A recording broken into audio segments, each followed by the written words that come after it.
What's up, guys? Here we are at the Bernal Ranch in Santa Teresa in San Jose, California. This old historical ranch located on the foothills of the Santa Teresa Mountains. Well, it's a small park, but it's well preserved. Originally named Rancho Santa Teresa, these and the neighboring properties were part of the nearly 10,000 acres of land granted by the Mexican government in 1834 to retired Spanish soldier Jose Joaquin Bernal. Bernal's descendants have continuously owned and lived on portions of the original rancho since 1826. Built in the mid-1800s, this rancho was occupied by descendants of the Bernal and Gulnac families and maintained as a family-operated cattle ranch until 1980 when it was sold to IBM. The buildings are now restored to reflect what life was like here during the late 1800s and early 1900s. Jose Joaquin Bernal processed about 5,000 hides called leatherbacks every year. Hides were traded for goods that early Californios could not make, such as windows, watches, guns, and fine clothing. By the time of his death in 1837, Jose Joaquin's 13 children and extended family of 78 dependents occupied the rancho property. During the later 1800s, the developing Santa Clara Valley demanded an increase in farm products. California settlements needed wheat and produce to feed growing gold rush populations. When the Transcontinental Railroad of 1869 linked the valley to the national markets, fruit became Santa Clara County's leading products. To keep up with the local economic markets, Rancho Santa Teresa lands transitioned from cattle to farming. Ignacio Bernal wisely planted orchards, hay and other crops on his inherited 395 acres. Ignacio Bernal began mining cinnabar in the Santa Teresa Hills in 1896. Flasks of mercury were transported by wagon to the rail depot in the New Almaden. Although the nearby Almaden quicksilver mines proved to be much richer in valuable ore, the Bernal mine continued to produce small quantities of mercury until 1947.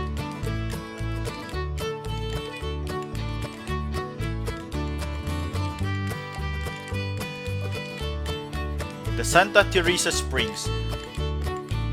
The native Ohlone Indians lived here because of the spring's never-ending flow. Jose Joaquin Bernal settled here and built his rancho to take advantage of the life-giving water in an often drought-ridden country.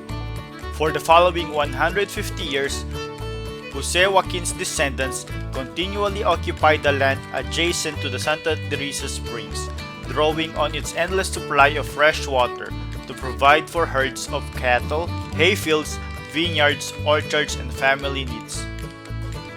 The Santa Teresa spring water sustained family and business through the changing times.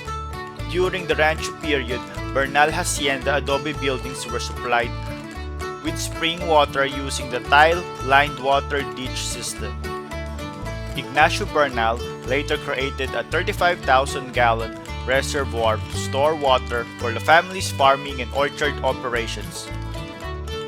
This reservoir is also noted as the first man-made swimming pool in the Santa Clara Valley. Ignacio's son, Pedro, established the lucrative Santa Teresa Springs Water Company around 1910. Jesusita Bernal, Pedro's mother, served as proprietor of the company, a job rare for a woman at the turn of the century. Spring water was collected, bottled, and sold in downtown San Jose until Pedro's death in 1935. Newspaper ads in the early 1900s boasted the spring water's healing qualities. As late as 1970, water companies offered to purchase the Santa Teresa water. Then, there were folk tales about the sacredness of the spring. Oral stories were passed down generations to generations until it was finally written in the 1930s. According to the story, the local Indians became deathly sick, possibly from painting their bodies with red cinnabar, which contains mercury. After a failed attempt to placate the Great Spirit, Ohlone chief among whom gathered everyone at their meeting place of the gigantic rock.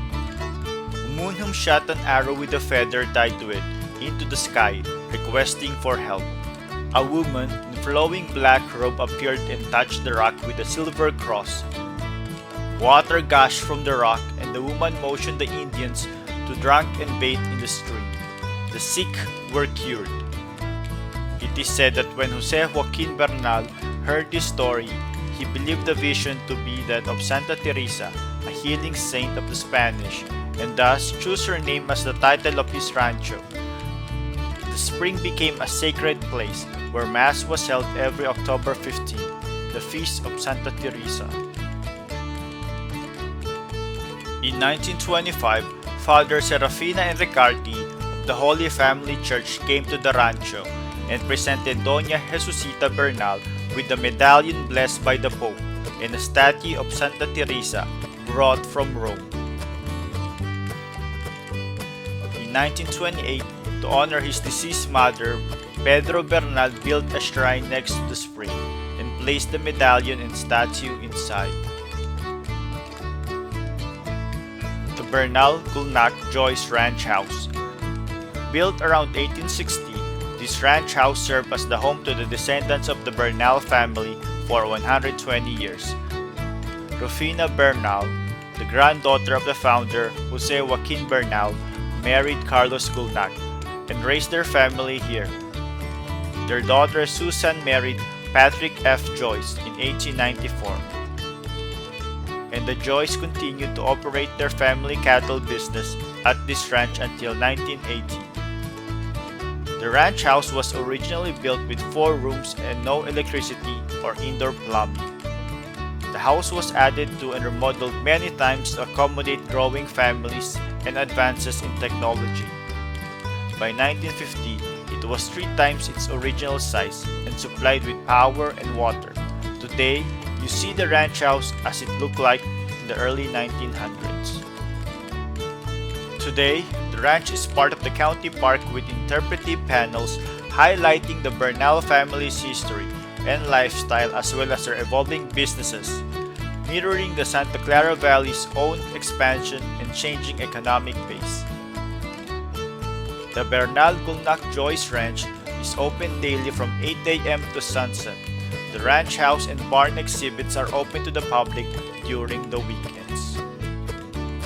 So guys, this wraps up our little tour of this historical ranch located in Santa Teresa. Until next time, bye! So guys, if you like our videos, please subscribe to our channel and feel free to comment. Hit the bell, hit the bell, hit the bell, hit the bell. Come on guys, hit the bell. For notifications. And don't forget to share.